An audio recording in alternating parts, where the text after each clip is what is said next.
Hey y'all, Big Ankovich here, podcaster and author and carnivore. And it is day 55 of the Beef, Butter, Bacon, and Eggs Challenge that Marshall Latham and I are doing here on Big Ankovich on Health. Okay, we're going to jump straight into the daily videos, but first let me remind you about our Facebook group. Head over there, join up, become one with Big Ankovich on Health.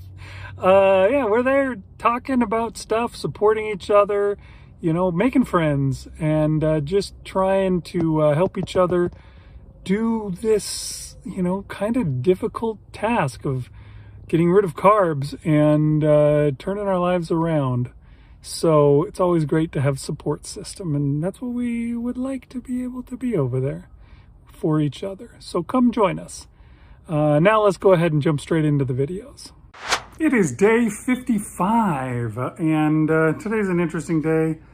You can see that I've got the table with the cooking stuff that used to be over near our kitchen is now in my den because they put in our countertops yesterday. So we haven't got everything set back up. We still need the sinks and stuff to be hooked up so where we can use those countertops.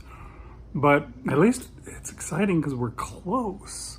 So we'll be able to do that soon. But since this is what I got, I made myself just bacon and eggs today. It was a lot of eggs.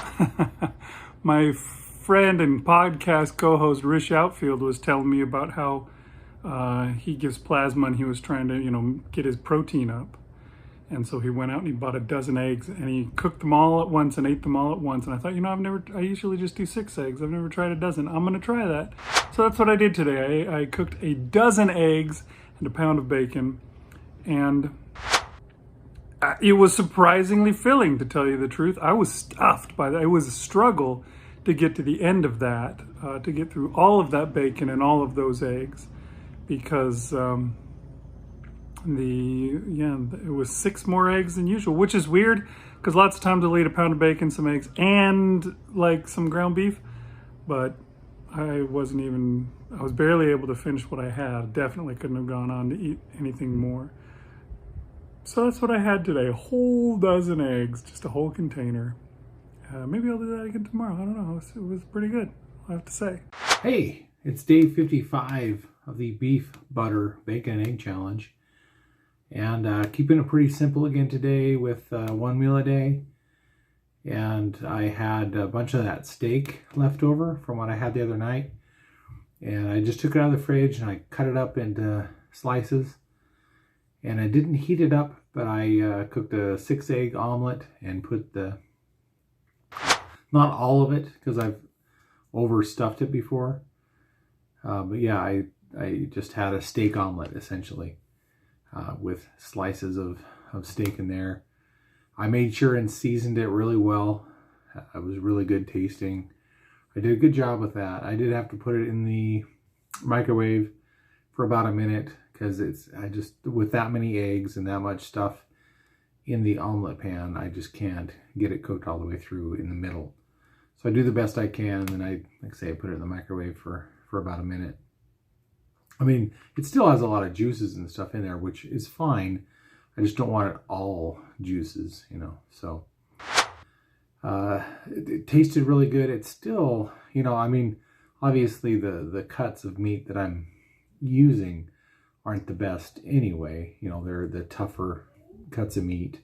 That's why they're cheaper. Plus they're, getting close to being past their expiration. So when I eat those, it's especially when I reheat it, it's extra tough.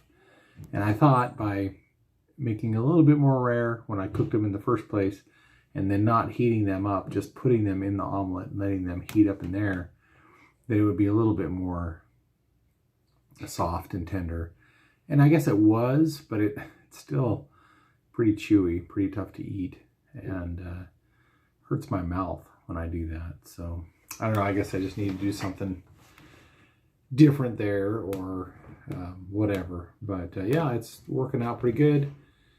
And that's about it. Yeah, no temptations, nothing to be vigilant about in these last couple days. So that's good. We'll see how tomorrow goes. I have a lunch-in meeting, a 4-hour meeting with a lunch in it. I don't know what they're providing, so I'll just see how it goes.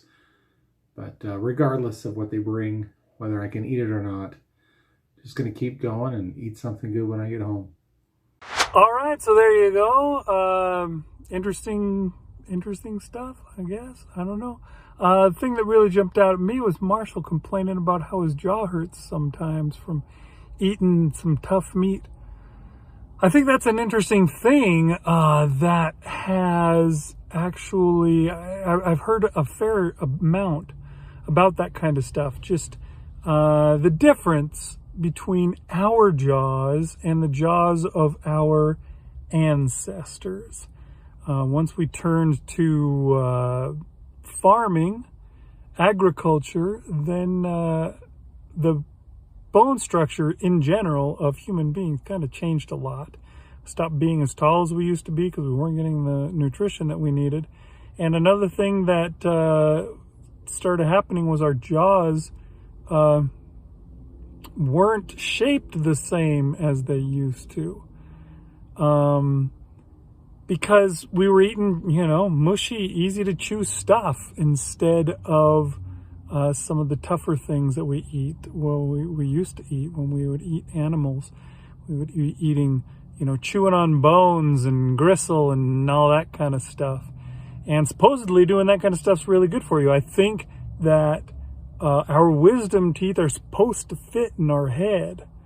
We haven't evolved out of needing wisdom teeth. We just stopped eating food that made our jaws big enough to fit our wisdom teeth in there. So, I think that's an interesting thing.